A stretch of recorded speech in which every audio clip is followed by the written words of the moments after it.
Now, this is a video that was suggested in Discord, but I actually remember seeing this and wanting to check it out. It's called Why You Can't Get Into Monster Hunter. And I think I know what this guy's getting at now that I've got several hundred hours in Monster Hunter after starting off about a year ago as a noob. I think I know what this video is going to be about, but let's check it out. I first tried Monster Hunter World in 2018, and I hated it. Despite this, I came back to the game around a year later, and it quickly entered my top 5 games of all time. The difference between these two opinions wasn't the gameplay, design choice, or core game design. I just didn't get it. And this seems to be a common thing. It's quite normal for a new player to try Monster Hunter for the first time and feel that something just seems off. This happened to me as a kid. I tried Monster Hunter on PSP and didn't get it. I played I got to one. I started one hunt, I think, and hunted one monster and just didn't quite get it. I tried to get multiple of my friends into the series and they seem to share the same sentiment. And that's where I try and explain to them the clicking point. The clicking point is a moment during your time with the game where everything begins to make sense. You understand where the fun stems from, the right mentality to adopt, and the overall perspective to view the game from. For me, Souls-like games drove this point home in a major way. The first Souls-like game I ever tried was Dark Souls 3, and it really just wasn't for me. Despite being a linear game, I found myself getting lost in more than one way. I then later tried Sekiro. The crisp gameplay kept my attention locked in, while the Souls-like game philosophy taught me how to enjoy overcoming difficult hurdles in the background. Souls-like games finally clicked with me thanks to this middleman of a game. Elden Ring then later came out, and the rest is history. This is where Monster Hunter is different. The franchise is uniquely itself. There isn't really a game that can bridge the gap from regular role-playing games to Monster Hunter. You have to learn to enjoy the format in the format. On a side note, I think Dragon's Dogma, another Capcom franchise, suffers from the same ailment. I mean, Dragon's Dogma 2 did have a few extra problems on the side, but that's another topic for another day. I actually came into Monster Hunter directly from Dragon's Dogma 2, so I had a the entire draw. That was Dylan that suggested it all the way back, way back then in chat while we were still on YouTube. He was like, Monster Hunter is just Dragon's Dogma 2 bosses, but you're hunting them all the time. It's the whole game, and I was like, I got to check that out. So I know what he's talking about, by the way, but I think the way that chat explained it to me when I first started this Monster Hunter helps me understand it, which is that it's the reason it's not like other RPGs or action RPGs is because it's very heavily combo based, and that's something that's more equivalent to like a fighting game. So I think in reality, if you are familiar with fighting games, you can get into Monster Hunter more easily than like a Souls-like or something like that, or just any other action RPG. In fact, we have people in our server that are big on fighting games that like Monster Hunter. So, many features Monster Hunter shares with its RPG brethren, it takes another path while the others continue on the road forward. This creates less steep of a hurdle to go from Dragon's Dogma to Monster Hunter. Yeah, I think Dragon's Dogma kind of forces you to worry about pacing because besides the thief, you don't really have a way to dodge. You didn't really dodge with the thief, I guess. You just did the little move around thing. Wait, did you? I don't remember. But yeah, I think those games force you to think about. Dragon's Dogma 2 forces you to think about pacing or spacing, and then Monster Hunter, you have a dodge, but you really have to think about spacing in addition to combos. It's a strange atmosphere in the game where everything feels so familiar, yet there's an underlying difference that you can't seem to shake. Players that fight that feeling will tend to give up on the game the same way I did back in 2018. Players who lean into the weird ways of Monster Hunter will discover one of the best games of all time. And that's not to say... Yeah, it's because when you get into a game like this, you're getting into it... you're looking for that same action RPG itch where there's like this weird, like very this like kind of cerebral system of mechanics that you're trying to get into, and just kind of like adapt to for that game. Like I think of like Crisis Core, Final Fantasy 7, for example, or even like Kingdom Hearts. I think, Final Fantasy 7 remake. It's like a kind of a certain vibe, it's like a certain like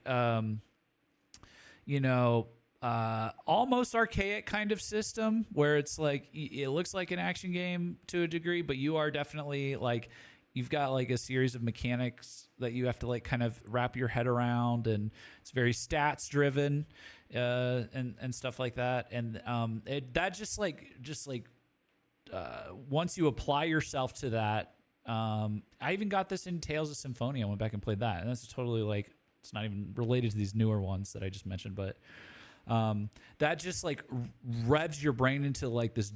Once you apply your brain to that structure, it revs your brain into this like dopamine producing like loop, and you just want to quest over and over and over into those games. And Monster Hunter's just not like that. Like Monster Hunter is like combo based, more like meritocracy almost. Like you do have to get good at killing a monster. It's stats driven, but it's tied to your armor, not your characters and stuff. And all of the dopamine comes at the end, basically, when you fucking destroy the monster. So I think that's why people get thrown off, is because they're kind of expecting another like kind of like somewhat easy dopamine rush system or loop that you get in these other, or relatable dopamine loop that you get in these other action RPGs, and it is different. The game is for everyone, because I hope it's that makes not. sense. There's a plethora of fair criticisms to be directed at the game, and especially the new player experience, one of which being the learning curve. As an experienced player who loves the game with all his heart, there is so much for a new player to learn, it's ridiculous. Okay, learning let's say you're curve's diving in insane. for the first time. You see this chest with 14 different types of weapons, and you pick one based on appearance. Now all of a sudden you have a fighting game amount of combos to learn, a unique There mechanic we go, fighting game. associated with the weapon, and a Yep. brand new set of controls to get the hang of. But that's not all. You go out into a hunt, and while you're battling with all this information overload, you've now got a giant lizard in front of you, and that monster can completely alter how you should be playing the weapon in your hands. Furthermore, that's ignoring the in-depth world around you.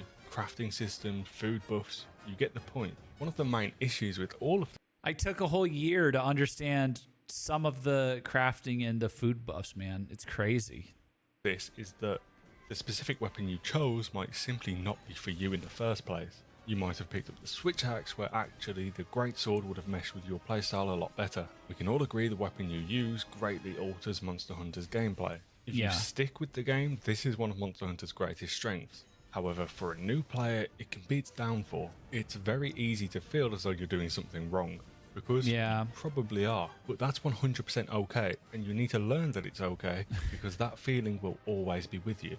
Every new monster you encounter, every new weapon you pick up, and every new Monster Hunter game you try will always make you feel like a newborn gazelle. And that's where the perspective change needs to come in. When you cart for the 10th time against an Anjanath, don't think the game isn't for you. Instead think, okay, what can I do to overcome this? Should I go farm out an armor set with fire resistance? Should I try a new weapon? Watch a guide on how to play my current weapon? Because I guarantee you'll overcome whatever it is you've been stuck on, and when you do, the game will finally click. However, I'm gonna be honest, like I think if it wasn't for the community, like the people that joined my stream from when I started playing Monster Hunter and just the broader Monster Hunter community, I probably would have tapped out of excuse me, Monster Hunter World and just most of the Monster Hunter games in the series pretty early on in each game. I probably would have, BS'd my way through the campaign and been like, oh, I rolled the credits, I beat the game, just like any other action RPG or whatever, and just like, oh, I'll try this extra in-game stuff, and that's too dumb. That's too much, kind of like, you beat Final Fantasy, and then there's those optional side bosses that you're like, I could try it. It's too much. It's too much to do. It's too hard. But when you listen to people that have played the game and they like help you out and they give you some pointers, you realize that there is like way more to the game than like what you were doing. In fact, there's at least 14 different games in this game because every weapon's so different. And then there's all kinds of other aspects of it that you don't learn even through one playthrough or multiple playthroughs of one game. I'm on my third game and I'm just now starting to feel like I mostly am thinking of a lot of things about the game, a lot of aspects of the game. But that's kind of how I feel. Monster Hunter has such a good community vibe. Not many games let you work as a team against a hard AI opponent.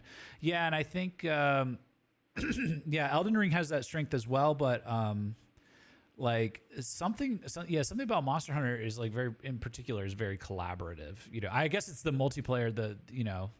Well, Elden Ring has multiplayer too, but like, you know, something about it, the way it's set up is it is like structured for you to like go get help from friends. You know, so overcome whatever it is you've been stuck on, and when you do, the game will finally click. However, can we expect a player to commit so much of their time in this sense? John from the office, getting home from his 9 to 5, doesn't want to learn how to play the bow for hours on end just to discover he doesn't like the bow. John wants to know within the first 5 minutes if he likes the bow. And I do get that. A player's time needs to be valued and certainly respected. To that, the thing for me is that when I was starting this game, when I found this game, I was looking as part of Gaijin Hideout. Part of what I wanted to do personally was find a game that was like my game too, because I don't like dump hundreds of or thousands of hours into games. I actually stopped playing video games for like a good portion of my of the last several years, you know, and then picked them back up. You know, so I never got to find a game where I just dumped like so many hours, besides maybe the Pokemon series as a kid, but like, and as an adult, but, one where I could dump so many hours that I like exhaust myself. Like I exhaust my dopamine, you know, reserves. I exhaust my, my urge to do the same game over and over again. And it just overwhelms me. And, that probably could have been an MMO or something like that, but I wanted something like that I could really tackle and wrestle with, and that just turned out to be Monster Hunters. Like, you know, if that's what, if you're looking for that game that's gonna like drag a whole other side out of you that you're looking to get out of your system and just like really get into it, like for like a certain series, Monster Hunter is an amazing candidate for that. You know. You know, at least that's what I found. Here's what I'll say. Monster Hunter is a marathon, not a sprint. The classic, it's about the journey, not the destination, reigns especially true. I can promise Monster Hunter will respect your time. It will give you hundreds, if not thousands, of hours of incredible gameplay if you allow it to. Understand you're in it for the long haul and take your time. Taking your time is the best advice I could ever give to a new player. You'll never be able to experience learning Monster Hunter for the first time at its core ever again. And man, I wish I could. Fatalis will always be waiting for you at the end of the game. He's not going anywhere. So take a deep breath, focus on playing the game one hunt at a time. We will not be going back and soloing that. I can't even imagine touching World now. That's another thing is Wilds really, I should make a whole separate video on this, but like Wilds really helped with this issue of like the getting it to click.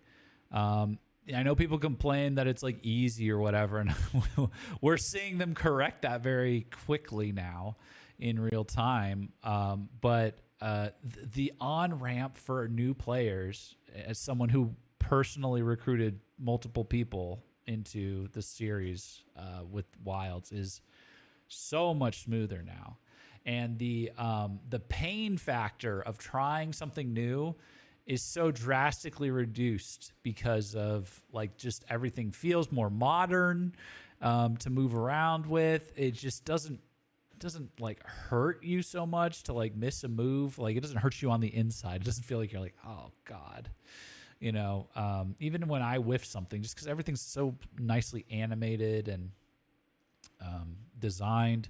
The focus mode, I think, you know, the focus mode, like I've got people that played that game, that played this game, played Wilds and then played World, and they're like, the focus mode makes it a real game. That's like what, you know, what they would say is it's like, I can't believe that they've gone 20 years without you being able to aim your freaking weapon, you know, like that kind of a thing. That like a lot of those things really helped, really helped with that. And then they're still figuring out how to make it really hard on top of that. So, but like the not getting into it is still kind of there. It's just like people that can't get into Monster Hunter are still going to be able to like enjoy it for a long period of time and kind of think they played it and beat it actually, with Wilds. That's what's going to be kind of weird.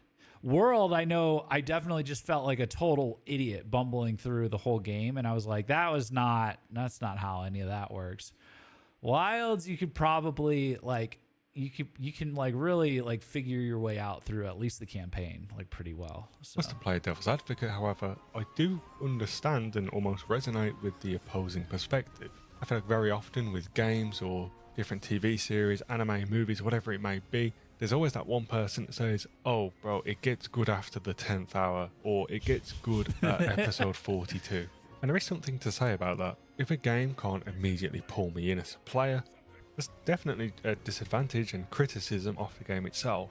You shouldn't have to invest X amount of time to finally enjoy it. And while many Monster Hunter players do love it right from the get-go, there's just as many people who don't, like myself. I'd say it took me around 8 hours for me to finally get it and start enjoying it. And that's exactly... For me, I got into it because I found something funny to do. Like I used speaking of, look what's on the screen actually. I used this bad boy, the bonk stick.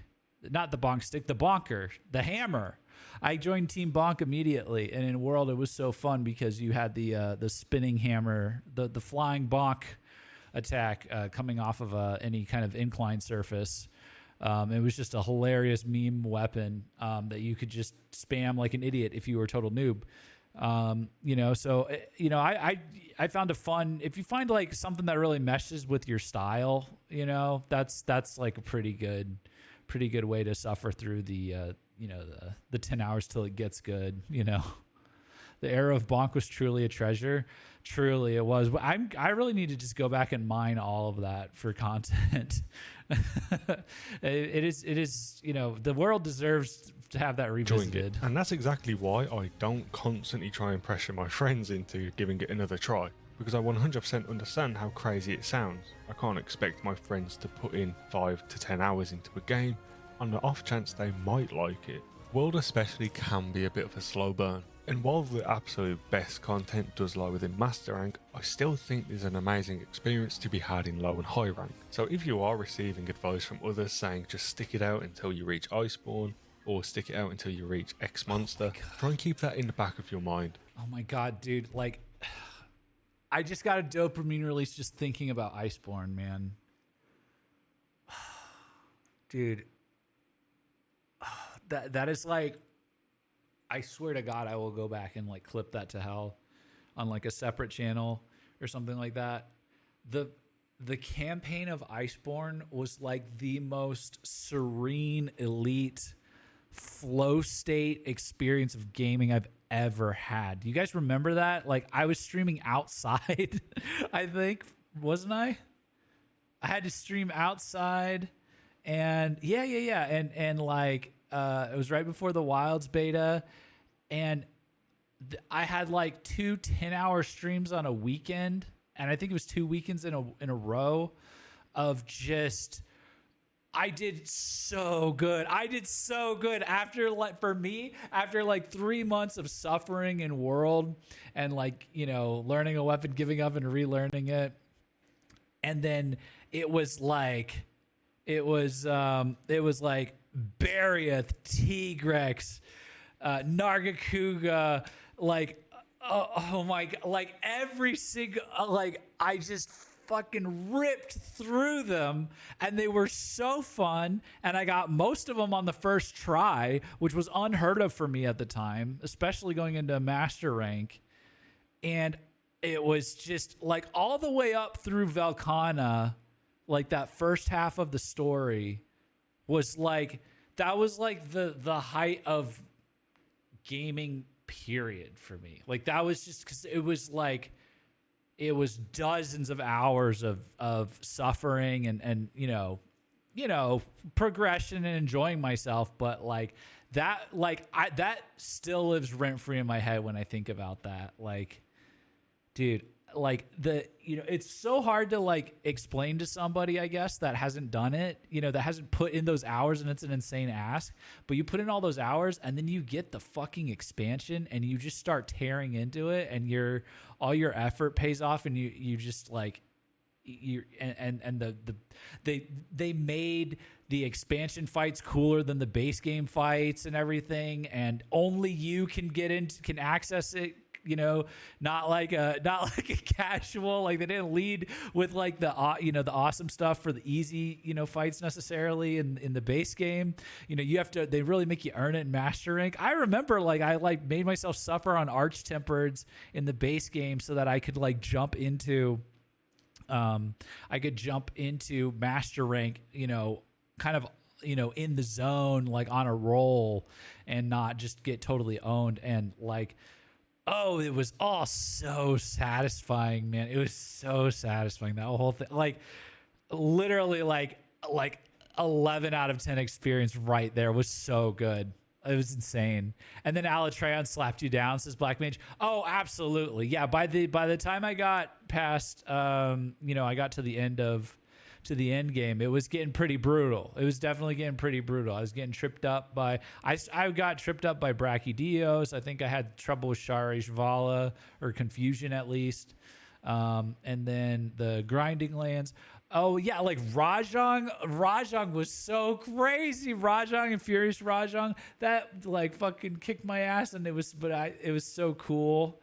That's like a top 5 fight for me.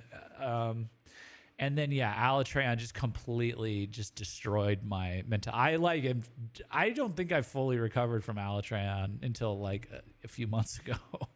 So Iceborne was so good, but it makes me hyped for what could come to Wilds now, but that's looking far ahead. Yeah, I mean, at the rate that we're going with the base game for Wilds, like whatever they do for Wilds, that's their version of Iceborne, is probably going to be incredible as long as they get the tech, kind of under control, which they are. I can't even imagine. I can't even fathom like the dimensions that you have to work with right now in base game with just focus mode alone. Focus mode is like so, like we're all using it. There's still so much more that they could like push us to, figure out, with this like new, I can't even imagine like the dimensions that they can like design these fights in now with that. But Raging Bracky messed me up. Yeah, it was brutal, but then it was the coolest like final phase ever. Oh my God. Like so much of that game was like insane. Like, and it all paid off. My point of bringing this up or yapping about this is it all paid off. It all felt like that only because you put in a bunch of effort into base game and post game and base game, and then it all paid off in Iceborne. So that was such a good experience, man. Again, just focus on what's in front of you right now and form your opinions based on that. Looping back to what I said earlier, many players may treat Monster Hunter like a traditional RPG, as this is what the game appears to be on a surface level. As such, players may feel like there's a lack of story, direction or purpose. And I'm sort of regurgitating my words from earlier, but you truly need to remove comparisons with other games out of your head. As counterintuitive as that may sound, Monster Hunter needs to be treated as Monster Hunter. Your purpose is to move forward. You get given a target, you take down the target. You use the materials from that target to make new equipment to help you take down the next target. This is the core gameplay loop of Monster Hunter, the fuel that keeps the engine running. The game is sort of... It is crazy that there's only like one Monster Hunter game too, by the way. They have not genrefied this game. Because like other games I guess just can't replicate it. The devs can't even like replicate their true vision. Like the devs are waiting for the technology to get to the point where they can have the full vision of what monster hunting is. It's going to be like next generation, I think, for them to fully get everything that they've wanted. It's been the same game over and over, but just with like, new limitations each time. So, until Gaijin Gaming, until Gaijin Software releases, until I release my proprietary monster game, it's going to be called Monster Girl Hunter, and that will be the first true. Monster Girl Hunter will be the first true. That will be the game to genreify the Monster Hunter. It'll be done in by Monster Girl Hunter. Sort of like we're gonna do right. We're gonna do right by bosses. Every new main quest is a new boss for you to experience, learn, and defeat. There's of course a lot more to it that makes it so much more fun and rewarding. But ultimately, this is the core experience of what Monster Hunter is all about. I sort of alluded to this earlier on, but not one Monster Hunter game is the same as another. You might not like World based on first impressions, but you might like Monster Hunter Rise. or vice versa. Yeah, World does kind of make like a not great first impression, to be honest. Parts of it are good, but it's not like super exciting. It's like you're kind of like, whoa, what is this? This is kind of like wild. This is kind of wild or whatever. But definitely worth the investment for sure. Rise is just like Rise is hooking you with so much low hanging fruit, so much low hanging weeb fruit. You can't help but play it. So. Game can teach you what. World was my first impression, and I fell in hard. I fell in, but it was because of the gameplay itself. It wasn't like. Well, I guess I liked some of. I liked the vibe of it. I liked the vibe. I guess it just wasn't my particular vibe. But when I like picked up Rise, I was like, oh my god. You could like hate this game and still want to play this game. World was very mystical for me. I adored it from the offset. Monster Hunter is all about, and allow you to enjoy the others, much like how Sekiro taught me how to enjoy Dark Souls. Monster Hunter Wilds coming out in a couple of months, this might be your best chance to break into the franchise. You might end up loving Wilds, but can never bring yourself to play through Rise, and that's fine. I love World and Rise, yet when I went back to try the fan favourite Generations Ultimate, I'm just not a fan. Had GU been my first ever Monster Hunter game, maybe I would have never tried the series again. Likewise, maybe it would have allowed the games to click. This is so nostalgic to look at. I can't believe it's only been a year. With me much earlier on. At the end of the day, all I can recommend you to do is go into Monster Hunter, or any game for that matter, with a fresh, open mind. Take the game for what it's offering you and form your own opinion. I truly hope you are able to reach this fabled clicking point, as again, I truly believe Monster Hunter to be one of the best game franchises of all time. Thanks for watching. Yeah, it's a very elite series, that's for sure. Wilds, I think that how much you like Wilds actually kind of depends on like the area you're in. Like some of the areas are like pretty. I'd say they're pretty bad compared to like World, like maybe the Ice Shard Cliffs. I don't know anybody that really likes Ice Shard Cliffs, but then you have the Ancient Forest, and it's like one of the best areas I've ever seen and played in a game. It's. Like period, it's just like amazing.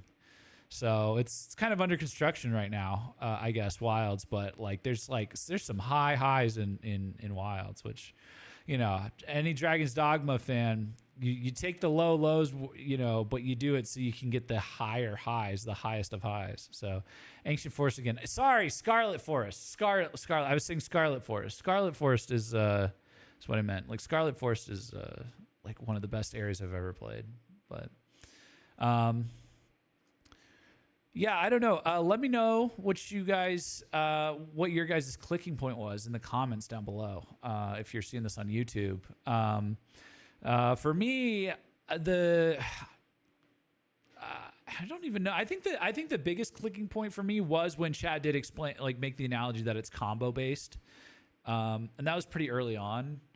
And I realized like, oh, like I gotta like, it's gonna be more like Street Fighter. I don't like Street Fighter. I don't like fighting games, but like for this, I was like, you know what? For hunting a monster, like a giant monster, I'll learn combos. And it was worth it. It was totally worth it. It's fun. It takes a little bit of effort, but the effort translates into a skill set, and it just makes it more fun and rewarding to put that to use. So yeah, it all worked out. Pretty good. I think the next point where it clicked was Alatreon, to be honest, or getting walled by Lunastra. Anytime I got walled by Lunastra, I think I had to change weapons entirely. But getting walled by Alatreon, and chat again having to explain to me that an action RPG is just a turn-based RPG that's sped up. I think Glitzy walked me through that too in chat. So I was like, okay, he attacks, I attack. He attacks, I attack. That was a big clicking point for me. For sure. And then, in Wilds, I think just generally like, the feeling I got experimenting more, or like, trying out different things, or, Rise, the click I had was understanding elements with dual blades, and then Wilds was putting it all together. I think it's kind of had a click there, at some point these last couple months, I think it clicked for me in Wilds. I was like, okay, yeah, I now have like kind of everything in my head, more or less. And people like are leaving comments and stuff too. Sometimes they're like, oh, this is like a different Jeff from what I remember, because he's eating, he's remembering to eat, he's looking at Monster Battle, or he's looking at Turf Wars, and he's he's using environmental hazards and stuff like that. So yeah, I've had several clicking moments, but yeah, a few major ones for sure. I remember the post attempt ranting. Oh man. Oh man. It's a different Jeff when we haven't needed to use the seethe emote. Yeah, well, to be fair, I haven't been putting myself through it as much, because there's a few, like, I think with gore, these like tempered gore, tempered laggy and stuff like that, we could probably stand to be doing that a bit more. So maybe the seething will come back eventually. So but yeah, thanks so much for watching. I'll catch you in the next video. Peace out.